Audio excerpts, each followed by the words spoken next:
Don in London, hello, it's July 22nd.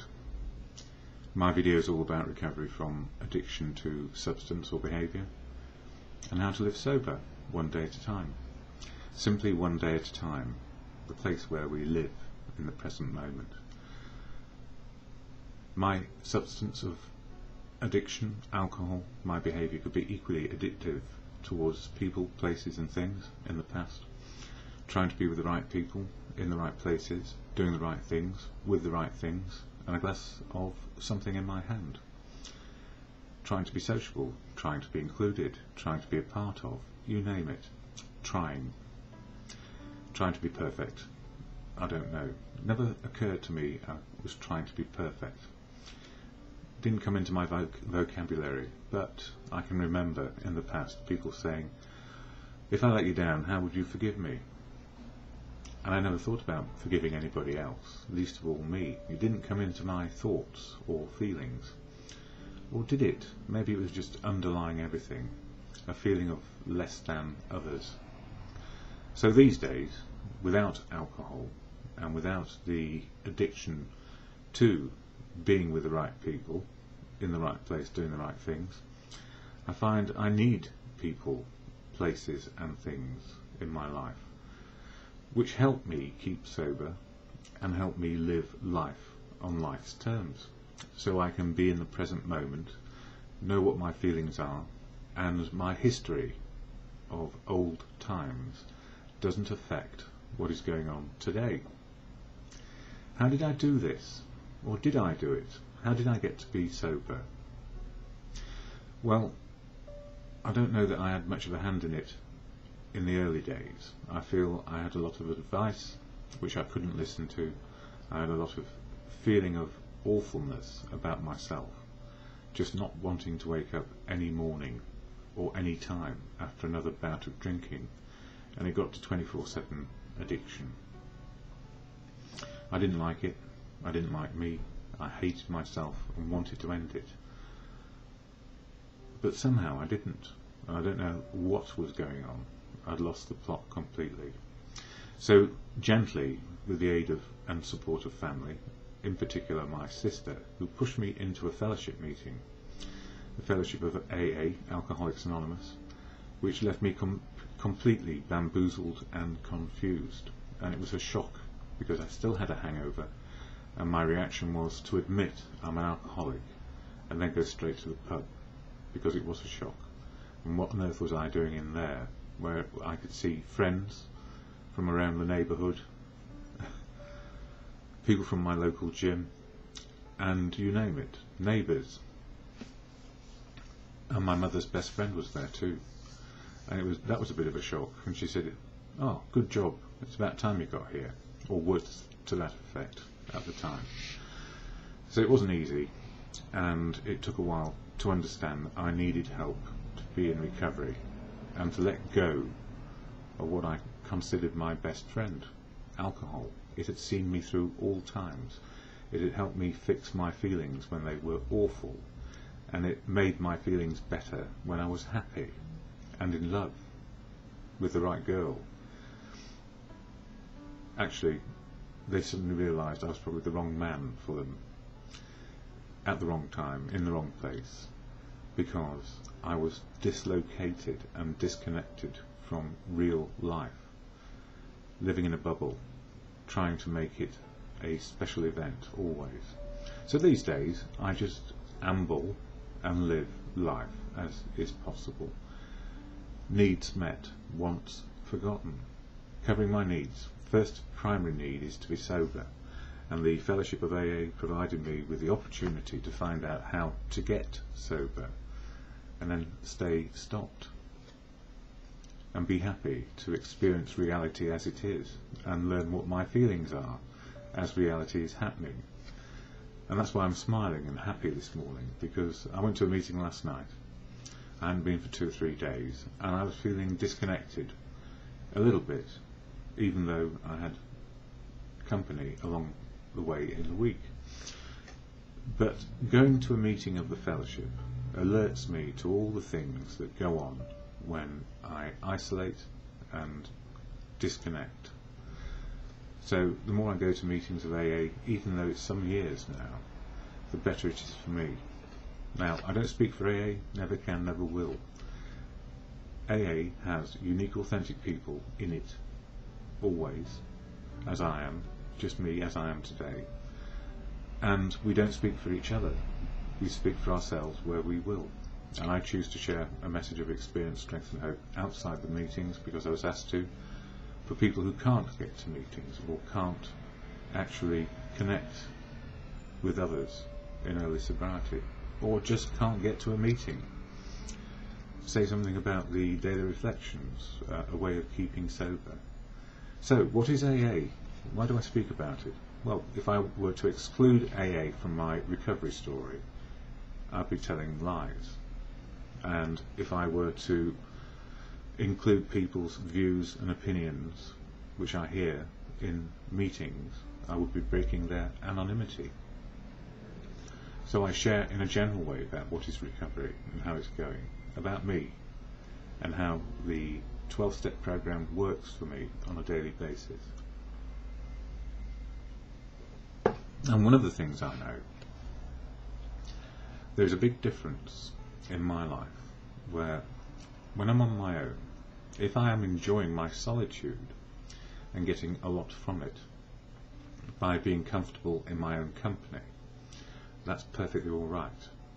But if I feel awkward and I'm isolating because I don't feel I can face the world, that's when I really hit the meetings of AA, because they tell me and others share what I'm feeling, and then my feelings get back to being up enough to be in company again, to be reconnected to the world. And when I first got to AA, I was completely disconnected, I was mad as a March hare, and I had no clue what to do. And I was walking around with a bag, and that was it, that was me. So things have changed. No longer homeless, which went on for some years, and no longer feeling isolated and a reject. I rejected me, and then I could reject society, I guess. Anyway, on this little card here is the AA preamble, which I'll share in just a moment, and some words from this book, the Daily Reflections, which I hope soon will be online with the main AA World Services website. The big book of Alcoholics Anonymous is there to be read online, free of charge, at the point of need. And so is the 12 and 12, the 12 steps and 12 traditions, which hold the fellowship together. So what is AA? It's improving every day, its outlook as a body of people, I guess, coming out of the dark into the light, mainly, coming out of shame and guilt into courage, faith and confidence to share a message more openly, with that caveat, or that particular important moment of recognising the anonymity of people in meetings and groups, where people find the truth of who they are without being shown up to the rest of the world when they're trying to get well. So AA, this is what it is. Alcoholics Anonymous is a fellowship of men and women who share their experience, strength and hope with each other, that they may solve their common problem and help others to recover from alcoholism. The only requirement for membership is a desire to stop drinking, and I didn't even have a desire to stop drinking when I first encountered AA. It was like the Antichrist. I just didn't want to go. And if I'd known where I was going, I wouldn't have gone, but my sister drove me there and pushed me through the doors. I thank her. She saved my life. She did, in more than one way over the years. There are no dues or fees for AA membership. We are self-supporting through our own contributions. AA is not allied with any sect, denomination, politics, organisation or institution, does not wish to engage in any controversy, neither endorses nor opposes any causes. Our primary purpose is to stay sober and help other alcoholics to achieve sobriety. And in our meeting last night, people from a few days sober up to decades sober. And one of the things which is really important is the newcomer, the new person in the room, is the most important person. And the newish person that I saw, and that this is as far as it's going, was brought along by somebody else. And I hope they heard enough to make the connection. I know I was terrible at making that connection because I didn't feel like I belonged in AA. It was a cult. It was full of dogma. It was full of people who had an idea how to run my life for me. Little did I know, it's none of those things. And we work out what is good for us, for ourselves, to improve our outlook and deal with life as it is right now. And inside that little card is the program in essence, if you like, the 12 steps on one side and the 12 traditions on the other. So steps for a person to learn to be open, honest and willing to keep learning how to be sober on a daily basis, to live in the moment, know what your feelings are, and connect with life as it is, the truth of now, which is not religious, but it is quite spiritual, because spiritual can only really happen in one place, now. And we could go into all sorts of discussions about that, but spiritual is the ability to cope with reality. And even religious people say that. So it's not all bad. And I'm very lucky. I just keep on going a day at a time. I'm just searching for my notes, which I haven't got out of the printer. The daily reflections today from this book are about step 7. And step 7 is, how do I improve those things I need to improve? What are my shortcomings? And how do they affect me? Well, my shortcomings revolve around lack of, or not enough, faith, courage and confidence. Faith, courage and confidence to live and keep on learning. So step 7 in July, be step 8 in August, another one. Step 7 in July is about me having the humility to keep on learning about life a day at a time. And I do learn new things every day. And it improves my outlook and makes things sparkle a bit better because I feel connected. Now, I feel more connected this morning because there's a bit of blue sky. And in the UK, a bit of blue sky in the last month or so has been lacking. So I feel quite good, apart from having a frog in my throat. So, AA Daily Reflections today. The Good and the Bad, July 22nd. My Creator, I am now willing that you should have all of me, good and bad. And that comes from the AA book, Step 7 Reflections. The joy of life is in the giving. Being freed of my shortcomings, in my case, not enough courage, not enough faith, not enough confidence, that I may more freely be of service, allows humility to grow in me.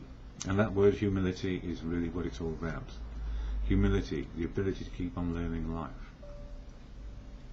My shortcomings can be humbly placed in God's loving care and be removed. And this is contingent on the day we ask. So if I say in good conscience, please let me work on my shortcomings, have enough faith, have enough courage and confidence to keep on learning, and it's okay to make mistakes, and don't fear them, because the opposite of my shortcomings, I suppose, are my defects, which is fear of being found out, putting on a brave face so nobody knows what's going on, and ego, which covers up my shame and guilt about not knowing something. And the best phrase these days in relation to step 7, if somebody asks me a question, I can say I don't know and be happy about it, but I can find out if it's relevant for me to find it out. The essence of step 7 is humility, and what better way to seek humility than by giving all of myself, good and bad, to God, or just simply to good conscience, or just say, today I'd like to have enough courage, faith and confidence to be open to what happens and stop judging it, so that he may remove the bad and return me to the good, because the bad would say, And I said it last night in the meeting, that I did lose my temper a couple of weeks ago and told somebody to fuck off and mind their own business, and they wouldn't. And I had to say it several times, and they wouldn't. So I went, and I shared last night it was the wrong thing to do. I should have said, I need to fuck off and mind my own business. What they think of me is none of my business. I need to work on what is right for me, and also take account of how I'm behaving in relation to other people, and look at my part in it, not theirs. We will always get criticised in some way or other, but it sparked off an angry response, and I just couldn't work it out. It worked out to contempt prior to investigation, gossip, which will kill people. So although I got angry and didn't go and drink on it, I know in the past, if someone had been like that with me, my hurt would have been covered up with anger, and I would have thought, tonight I'll get bladdered, as we say, or drunk. We say bladdered in the UK. So many different terminology for what we do to get oblivion. But these days I don't need to, and I didn't nurse it too long, although it's still rattling around in my head somewhere. I feel an amends is due. Not to me, but to another person. So that's the daily reflections. And then, for me, today and last night, issues of later sobriety, a local meeting which I went to. Good to listen to sober people in the AA fellowship for many years. The good news, the issues are clearer. We know what's going on. The feelings fit the present moment, which is good, and we can still be as daft as a brush, one day at a time. So we can be silly one day at a time, and we can also be serious one day at a time.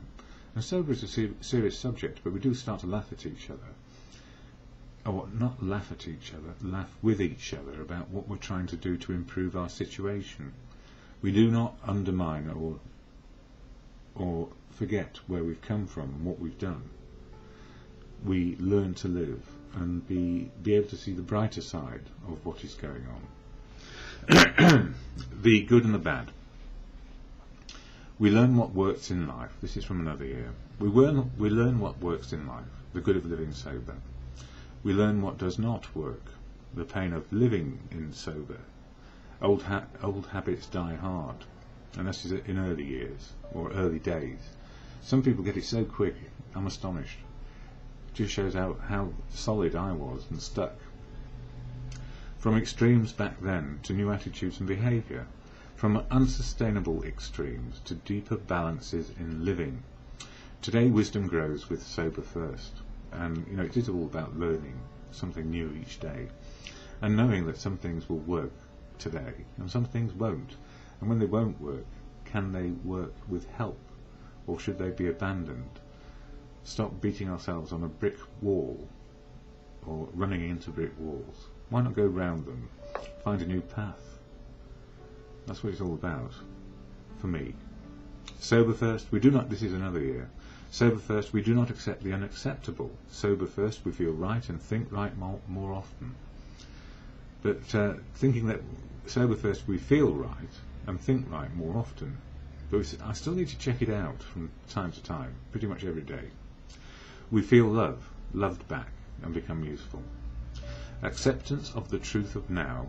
We see the difference between our good and bad experiences in our attitudes and behaviour. So improving attitudes and behaviour, learning, it's not about being right, it's about finding out what's best for everyone, not just for us. We need to let go with love what is vexatious today. And I must have been reading Desiderata, because that word vexatious. Let go vexatious people, angry people, people who are still poisoned by something that we just can't understand. We're not here to sort everybody else out. Everybody else has their own way forward.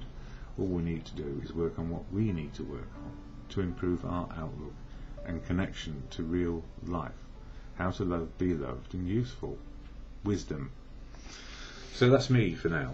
And it's Friday, 22nd, in case yes, I did get it right, 22nd. I feel calm, collected. I was feeling very unwell at the beginning of the week, and a few things got pushed aside. Not in an unpleasant way, but I wasn't able to do one or two things, see one or two people who I really care about, and hopefully as time goes by I will see them. And part of my malady at the beginning of the week was a deep sadness about a situation which has been going on for 20 odd years,